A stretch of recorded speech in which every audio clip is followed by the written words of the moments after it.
પરાઠા તો આપણે ઘણા બધા બનાવતા હોઈએ છીએ. આલુ પરાઠા કરતા હોઈએ છીએ, કોઈ પણ પરાઠા તો આપણે બનાવતા જ હોઈએ છીએ. પણ આજે જે આપણે પરાઠા જો તમે એકવાર આ રીતે બનાવી લીધા ને તો ખાવામાં તો તમે શાક પણ નહીં માંગો. અને એકલા પરાઠા અને જો તમે એની સાથે ચટણી હોય તો તમે ચટણી પણ ખાઈ શકો. પણ આ પરોઠા તમને એમ જ તમે ખાશો ને કે તમે બહાર ગામ લઈ જશો તો પણ એવા ને એવા રહેશે. અને ખાવામાં તો ખૂબ જ ટેસ્ટી બને છે.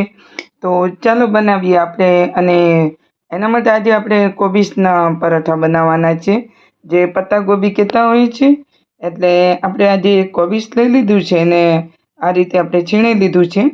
કોબીજને આપણે ઝીણું છીણી લેવાનું છે. તમારી પાસે જો મિક્સરમાં તમારે ગ્રાઇન્ડ કરવું હોય તો પણ એમાં કરી શકો છો. અહીંયા આપણે એકદમ છીણીથી આપણે છીણી લીધું છે. એમાં આપણે થોડું મીઠું નાખી અને આ રીતે મૂકી દઈશું એટલે બધું પાણી આપણું એની અંદર છૂટું પડી જશે. અને પછી આ રીતે આપણે એને દબાવીને કોઈ પણ તમે કપડાની અંદર દબાવી શકો છો કે તમે હાથથી પણ આ રીતે. અને હવે આપણે જે અંદર આ બધું ઉમેરવાના છે, ડુંગળી છે, કેપ્સિકમ છે અને બધું આપણે લઈને અને હવે આપણે અંદર ઉમેરીશું હિંગ અને જીરું. અને હવે સાથે આપણે ડુંગળી. અને આ રીતે તો તમે ક્યારેય પરોઠા નહીં બનાવ્યા હોય, તમે ડાયરેક્ટ સીધા જ કોબીજમાં મરચું બરચું બધું નાખી મસાલા નાખી અને લોટ બાંધી નાખ્યો હશે. પણ આપણે જો આજે આ કોબીજના પરાઠા કરીશું ને એટલે એમાં કાચા પણ દૂર થઈ જશે અને ખાવામાં પણ ખૂબ બેસ્ટ એવા લાગે છે. અને અમને તો ખૂબ જ આ રીતે બનાવીએ છીએ એટલે ખૂબ સરસ લાગે છે અને ખાવામાં ખૂબ ટેસ્ટી બને છે.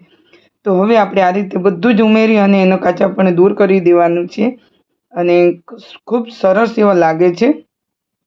અને જે બધા આપણે વેજીટેબલ જે બધા કાપેલા છે એ બધા જ આની અંદર આપણે હલકા હલકા બધા કૂક કરતા જઈશું. અને હવે ગાજર ને આ બધું આપણે ઉમેરી અને થોડા થોડા જ આપણે ક્રંચ આવે એ રીતે જ આપણે એને કૂક કરવાના છે. તો બહુ આપણે એકદમ લોચા જેવું નથી કરવાનું, નહીંતર આપણા પરોઠા એકદમ સારા એવા નથી બનતા. ને હવે આપણે જે કોબીજને નીચોવેલું છે પાણીથી એ રીતે કોબીજનું આપણે છીણેલું ઉમેરી દઈશું. એને પણ આપણે બધું સરસ રીતે આપણે આ રીતે બધા શાકને સરસ રીતે શેકી લેવાનું છે. બધું મસાલાથી મિક્સ કરવાનું છે, આપણે એકદમ એને બાફવા નથી દેવાનું. તો હવે આપણે થઈ ગયું છે મસાલો અને ગેસ બંધ કરી દઈશું. અને એમાં ધાણા પાવડર આપણે ઉમેરી દઈશું, થોડું ધાણા પાવડર, થોડી હળદર. આ રીતે મસાલો ઉમેરીશું તો બહુ ટેસ્ટ લાગે છે. આપણે તીખા મરચાં, ધાણા, લસણ, આદુની તો પેસ્ટ ઉમેરેલી જ છે. અને હવે આપણે ગેસ બંધ કરી દઈશું.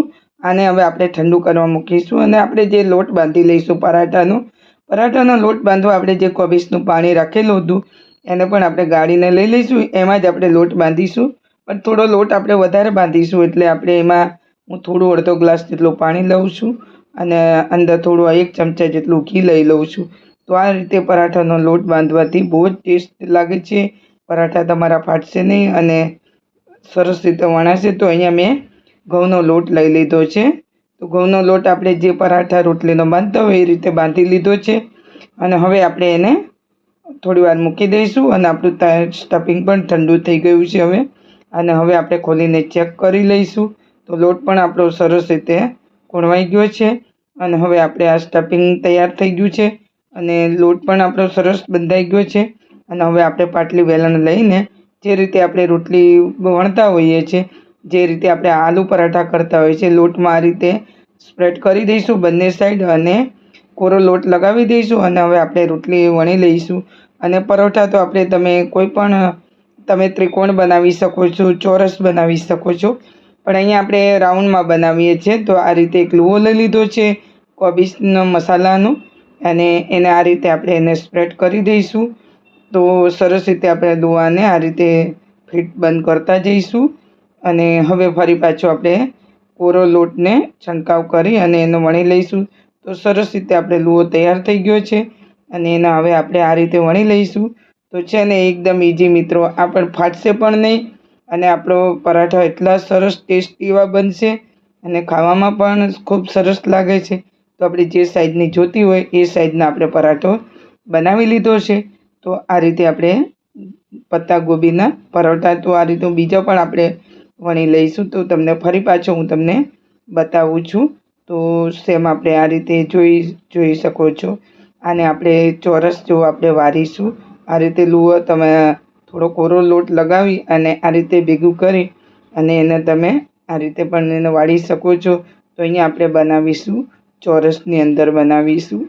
તમે ચોરસ, ત્રિકોણ કોઈ પણ તમે આ જ સેમ રીતે પૂરણ ભરીને અને કોરો લોટ છંટકાવ કરીને એને આ રીતે આપણે એને વણી લેવાનું છે. હલકા હાથે તમે વણો કે તમે ઝડપી વણો તો પણ તમારો પરાઠા એકદમ સરખા જ બનશે. અને લોટ આપણે જો સરખી રીતે મિક્સ કરેલો હશે તો આપણું મિશ્રણ નીકળશે નહીં, પણ મિશ્રણ થોડું તો નીકળે જ આપણે એને. અને આ રીતે બનાવવાથી આપણા પરાઠા બહુ જ ટેસ્ટ લાગે છે. અને હવે આપણે પરાઠા સરસ વણાઈ પણ ગયો છે. તો ફરી પાછા આપણે એને સર્વિંગ પ્લેટમાં આપણે એને આ રીતે બધા વણીને રાખી દેવાનો છે. તો ચાલો હવે આપણે અહીંયા તવો, લોખંડનો તવો છે, તમે નોનસ્ટિક તવો છે, કોઈ પણ પેન તમે મૂકીને એને ફ્રાય કરી શકો છો. તો હવે આ રીતે આપણે લોખંડના તવા પર મૂકી તમે ઘી, તેલ, બટર કોઈ પણ લગાવીને તમે એને શેકી શકો છો. તો અહીંયા મેં તેલ લઈ લીધું છે. તેલથી અને તેલ મારે સિંગ તેલ લઈ લીધું છે. એટલે સિંગ તેલથી આ રીતે બનાવવાથી બહુ ટેસ્ટ લાગે છે. અને આ પરોઠા તમે એમ જ તમે ખાઈ શકો છો. તમે શાક સબ્જી ના બનાવી હોય તો પણ તમે ખાઈ શકો છો. તમે નાસ્તામાં પણ બનાવી શકો છો. તો ફરી પાછો હું તમને સેમ એ રીતે શેકીને બતાવું છું. તો થોડું તેલ લગાવતા જઈશું અને આપણે એને બંને સાઈડ ઉલટ કરતા જઈશું. આ રીતે બનાવવાથી તમે બહુ જ ઝડપી એવો તમે તૈયાર કરી શકો છો મિત્રો. તો છે ને મિત્રો, આપણે આજે પત્તા ગોભીના પરોઠા બનાવવા એકદમ ઇઝી અને ખાવામાં તો તમને એકદમ એવા ટેસ્ટી લાગશે કે તમારું પેટ નહીં ભરે પણ મન ભરાશે નહીં, પેટ ભરાશે એ રીતના લાગશે.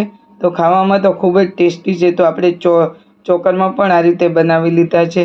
તો ફરી પાછા આપણે સેમ બધા એ જ રીતે બનાવી લઈશું. તો છે ને મિત્રો, એકદમ ઇઝી પત્તા ગોભીના પરોઠા. તો મિત્રો, તમને જો આ રેસીપી પસંદ આવી હોય તો વધુમાં વધુ શેર કરજો, લાઈક કરજો. અને મિત્રો, હું તમને ખોલીને બતાવું છું કે પરાઠા તમે અત્યારે ગરમા ગરમ છે એટલે મેં જો પરાઠા તમે ખોલીએ છે તો બધી બાજુ આપણા પત્તા ગોભીનો મસાલો છે. તો મિત્રો, બનાવજો તમે પણ. અને મારી રેસીપી પસંદ આવી હોય તો લાઈક, શેર અને મિત્રો સબસ્ક્રાઈબ કરવાનું ભૂલતા નહીં. ચેનલ પર નવા આવ્યા હો તો. અને મિત્રો, સબસ્ક્રાઈબ કરવું બિલકુલ ફ્રી છે. તો બનાવજો પત્તા ગોભી એટલે કે કોબીજના પરાઠા. ગીતાની રસોઈ. ધન્યવાદ મિત્રો.